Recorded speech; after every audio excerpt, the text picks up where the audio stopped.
À la base, ce qui était recherché, c'était d'avoir une marque ombrelle qui soit suffisamment forte et significative par rapport à la démarche qu'on entreprend sur le groupe, mais qui ne fasse pas d'ombre, on va dire, aux différentes marques chez nous qui sont quand même assez puissantes.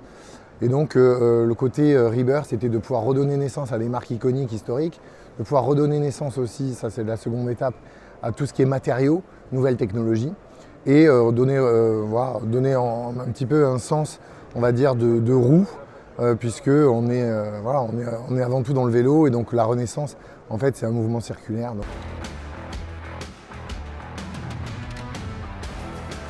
Et on est ravis déjà d'avoir pu concourir à cet appel à projet, d'avoir pu être sélectionné. Je pense que la démarche, pareil, de cet appel à projet, c'est un appel à projet qui est très significatif par rapport à la démarche de Rebirth, à savoir une espèce de verticalisation, on va dire, de la filière, puisqu'on va se positionner autant que marque, usine, développement, mais aussi retail. Donc pour nous, il était avant tout important de pouvoir travailler sur l'usine, l'idée d'une usine 4.0, de digitaliser un projet industriel est pour nous important, puisqu'on s'aperçoit que la digitalisation va nous permettre d'être beaucoup plus réactifs.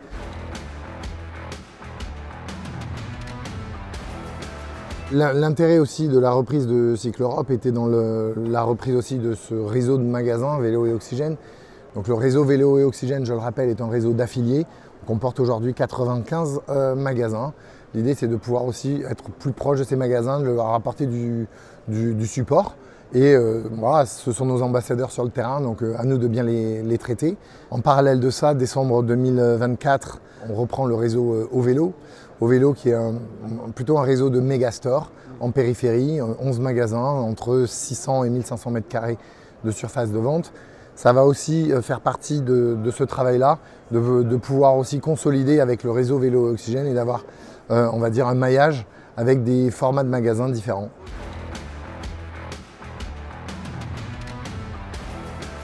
L'idée de la reprise de ce site, c'est de pouvoir aussi travailler un nouvel outil industriel qui est en train de voir le jour, accompagné de Pana France, un promoteur, et de la communauté de communes de Romilly-sur-Seine. L'idée sur ce nouveau site, c'est d'être aux alentours des 250 personnes et d'avoir un volume d'à peu près 150 000 vélos annuels. On a une démarche aussi éco-responsable, puisqu'on vise à pouvoir développer un certain nombre de composants dans cette filière avec des partenaires locaux, français ou européens, mais en tout cas proches de nous.